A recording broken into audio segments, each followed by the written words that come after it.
In this video, I'm going to show you simple step-by-step instructions on how to replace the front screen on the Samsung Galaxy A40 SM A405. This used to be a really popular phone and we've done a hell of a lot of these, but I've realized that I've not got a screen replacement video for it. So here it is. These are brilliant for taking apart because you don't really have to heat them up.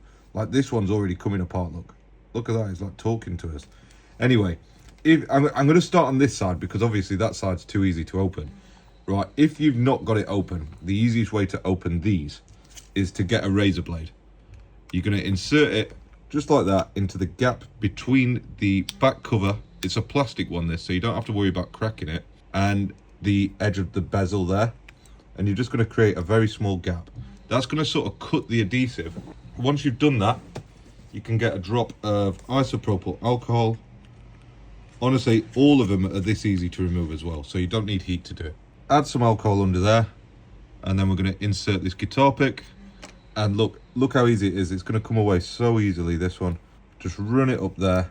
One thing I will warn you about is just being careful of this little fingerprint sensor here. And I'll show you a little trick in a second. Don't go mad ripping it off, because I'll show you a little trick just to make it a bit easier when you're putting it back together. Just poke it through. That's all you have to do. Just poke it through there, and the glue will separate, and then it leaves it attached. Otherwise, you're going to be left with this still attached, and then you're going to have to fight around connecting that or disconnecting that whilst it's still attached to there. And chances are you'll end up breaking it. So once you've run your pick around, it's going to be really easy to remove. And as you can see, this one just came away super easy. So now that we're into the sort of guts of the phone, the next thing that we're going to do is disconnect this fingerprint sensor here. And the easiest way to do that is get some pointy tweezers like these and just sort of pry under this part, and it should, this is a bit springy, so put your thumb over it, it'll just pop out like that and you can take it out. It brought the cable along with it then, but if it's connected, then just use a plastic spudger to disconnect it like that, and that's removed. Store that safely for reinstallation later. Next, we need to remove the SIM tray, because that's going to be our entry point to remove the mid-frame bezel. Next, we've got 13 crosshead screws to remove. These are all the same size, so don't worry about keeping them in any particular order, but they are a bit tight to remove. I'm using a little electric screwdriver for this. You can use a regular little crosshead screwdriver as long as it fits. Just be aware that some of them won't stick to the magnets of your screwdriver, and it might make it a little bit awkward to get them out, and you'll have to use the tweezers to pull them out as well. This one and this one are prime examples of that. So with the top screws out, you need to move on to the bottom ones as well. So just go ahead and remove these 7. If you're having a go at this repair yourself, leave me a comment below and let me know how you get on with it. Now that we've removed all those screws, we're going to take our plastic guitar pick, and where we removed the SIM tray is probably the weakest spot and most flexible bit of plastic, and you're just going to insert it a little bit like that and then start running it down here, separating that mid-frame back cover from the actual chassis of the phone. It can be a bit tricky if you've never done this before, and admittedly I'll probably make this look a little bit easy, but don't be too scared of it. That's probably the best advice, because I say it's hard to damage, but I've seen some of the stuff what other DIYers have done before, and less said the better. Once we've run that pick around, then we can separate that very easily, and that just goes to one side, ready for later. One important bit of advice that I'm going to give you is don't touch these 2 connectors, right? It's important not to. The A40 is renowned for having a flex cable problem. I've explained it in other videos. I'm not going to bang on about it too much, but just leave that. Just don't disconnect it, leave it alone. You do, however, need to disconnect the battery, which is this one just here. Same again with this blue cable. There's no real need to mess around with that. However, you do need to disconnect this flex cable here.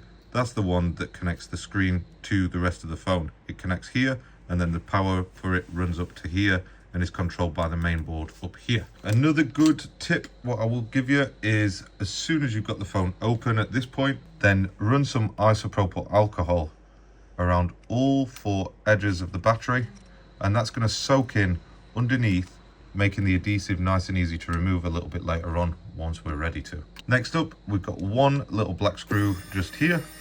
Go ahead and remove that. Store it separate from your silver screws that you removed for the mid-frame cover. And then there's another little black screw on this subboard just down here. Do the same with that. It's the same size as that other one we've removed, so it doesn't matter if them two get mixed up. Now that we're at the bottom of the phone, I'm going to disconnect this charging port, and it is stuck down a little bit, so you'll have to get your plastic spudger right underneath there and just sort of twist it to separate it, but that will come away. Just be gentle. And like I said, just leave these connected because we'll take it out all as one. With that removed, you can just pull up like that, and the rest of the motherboard will come out all in one piece like that.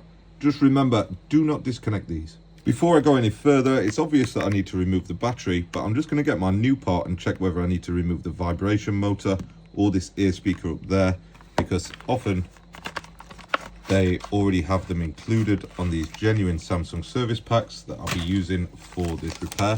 If I remember, I will put a link for it in the description below, although oftentimes it is required to have a trade account to buy these parts. But as you can see, it's not got the ear speaker or the vibration motor, so let's go ahead and remove those before we put it back together. The vibration motor is really easy. There's a little slot just there. Add a bit of isopropyl alcohol under there, and it's metal, so it doesn't matter if we use metal tools to remove it. Just get under it with the tweezers and it should pop out real easy, just like that. As for the ear speaker, it's a little bit trickier. It's plastic and it has a tendency to separate and break. But if you go in this little spot here, there's a little slot ready for you to get underneath it with a little metal tool, and you should be able to pop it out without causing any damage to the ear speaker itself. So that's removed as well. Just remember to put it back in when you're reassembling the phone. The last part that we need to remove from this chassis is the big battery in the middle, and the easiest way to do that is with one of these large suction cups. Attach it to the back of the phone or the battery, and then you're just going to lift up. It's going to be hard. It's often stuck down a lot harder than that. I made it look easy again. I apologize if you have more trouble removing it than me. It's just I'm obviously in luck today because these adhesives are pretty sharp. Once you've got the battery out, then you need to take a minute to remove all this adhesive, pull on it, rub on it, and you will get it off eventually. So once your battery is cleaned up of all that adhesive, you might be left with some of these little wrinkly bits like that. Just use the pick just to sort of iron those out and make sure that they're nice and flat. They aren't anything to worry about. If there's lots of them and it's really like crinkly and puffy, then I would recommend replacing that battery whilst you're in the phone. But that's ready to reinstall now. So with this repair, unfortunately, I was unable to get the genuine adhesives for it. So I'm going to be using some 10mm Tessa tape to re-secure the battery deck back down. This is a tried and tested method. I won't stand criticised on this one. I don't care what you say. If the parts aren't available, we can't install them. So I'll just peel back these 3 bits of adhesive, and then we'll get the new part and we're going to stick it straight down, line it up at the top, and just make sure that it's stuck nicely. That ain't going anywhere. The only thing that I will be criticised for on that is that it's a little bit more difficult to remove the battery if it needs to come out again. So now we'll just remove these films for the front camera and the heatsink there, and we'll go ahead installing the ear speaker first. Just double check your ear speaker. This one's pretty clean. Just make sure that it's not loppy before you throw it in. If it is, just get a brush and clean it off a bit. The adhesive stayed on the vibration motor too, so that can go straight back in like that. Just apply a bit of pressure, and now we can drop the logic board back in there. So we start off, make sure that the camera lines up and that this little blue cable goes around the battery connector, or battery cable, sorry. Push that camera down, and then we just had that single black crosshead screw that was holding down this part here, I think I remember. And then moving down to this bit, I've made a small mistake, but it's not a big mistake. We're just going to make sure that this is threaded through this side like that. Fold it over to reconnect it like that, and then we can make sure that this little blue cable just sits into its little channel just here. run it in with your spudger and make sure that it's just sat real nice in that groove. The other little black screw just goes in here like that. Make sure that it's nice and tight and that this is sat down flat. And now all that we have to do is reconnect the battery, just there. And then we'll get the mid-frame cover. Just make sure that that cable's tucked away before you close it up and that everything is sat flat. And we can just go on there like that. Applying pressure all the way around, making sure that it's reconnected and secured down right. If you notice any like bulges on this right side, it might be because that blue cable's not sat in properly. And if you see any on this left side, just give it a little squeeze and make sure that it's all nice and flat and there's no gaps between the screen and that bezel. Next, we need to remove the adhesive on the back of here. And admittedly, this is a little bit easier when it's been warmed up a bit. If you don't have anything to warm it up with, the best thing to do is just run along it with your thumb and you will find that it will come off. You can use the back of the spudger, but it doesn't do the greatest job in all honesty. Like, it works a bit, but yeah, just run your thumb along it.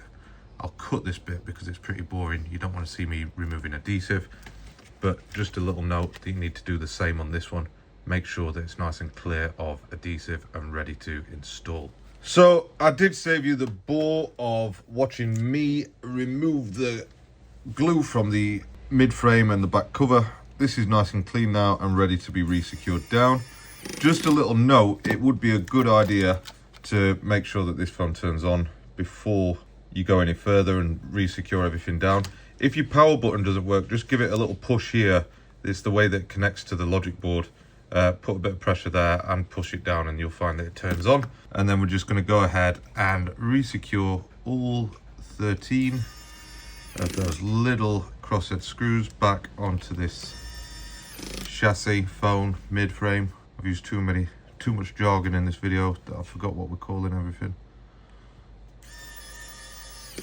But I do hope that it's been informative for you. If you do like repair videos like this, I've got a library of them on our channel, and if you ever get stuck, you know where to come to find the best repaired videos. So all those are secured down the bottom. There's 7 there and another 6 up the top here. I seem to remember I said 13 screws. Who cares? As long as they're all screwed down. It doesn't matter if they were 13 or 14, does it?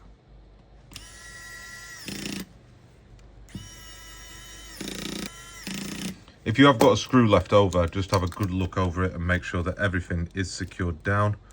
This is all good. No screw goes in that one. It looks like a hole, but it's not. So all that remains to do is to re-secure our fingerprint sensor up here. Just line it up, push it down there. And then the way that this goes is the slotted end. I know both ends are a little bit slotted, but the deeper slot goes over the cable like that. And then just push it down to re-secure it. It sort of clips in there like that. It needs to be, make sure it's nice and flat. As I mentioned before, we don't have a genuine adhesive for this, so I'm going to be using the tested tape method that I've shown you in previous videos. Basically, we run a strip of 5mm tessa along all the edges of the phone, run it into the corners, and then right in those corners, you're going to take a nice and sharp razor blade and just sort of cut into the shape of that edge of the frame. It doesn't have to be perfect. Remember, the A40 is not a waterproof phone, but just be careful around these bits here because they are antennas or antennae, and you don't want to chop them off. You will 100% see a reduction in the phone's ability to gain signal properly if you chop those up. So that's probably just a troubleshooting note. That if you find that you've got poor connectivity after the repair, just check those cables there, that you've not damaged them when removing the back cover or when doing the job. If you've got no power, make sure that your battery's connected. If you've got no display, just check that the screen is connected properly, but also check that cable from there to there. Like I say, it's renowned for that problem on this phone. And that's just about all my troubleshooting notes for this one. If you're unsure, you know what to do. Leave me a comment. This is the one where you've got to be most careful of, because this is, if you're going to cut that wire, it's going to be now. Trust me. The easiest way to avoid that is just to get the razor blade on the edge nice and close to the edge, and then pull the adhesive against it rather than cutting the adhesive on using the phone as a backing sheet. Just cut it in there a little bit. So you can use this method of resecuring the back cover on any phone if you don't have the genuine seal. We try and use them where we can, but there are times, especially on older models, where parts become more and more difficult to get hold of, seals in particular. And the other thing, like, if I can't get the screen from the supplier that has the seal, unless it's one of the top end phones, I'm not going to order one in. I'm not paying £7 delivery for a £2 part. Resecure the back cover once you've peeled all the peel off the seal, and don't forget the SIM tray, which is what I always forget. That is repair complete. Get some charge in it. Make sure it charges as well, because that's another problem with that connection issue. Make sure it charges, make sure it works, check your touch. Everything is good. It looks like this one's in Spanish. Have a great day, everybody. See you in the next video.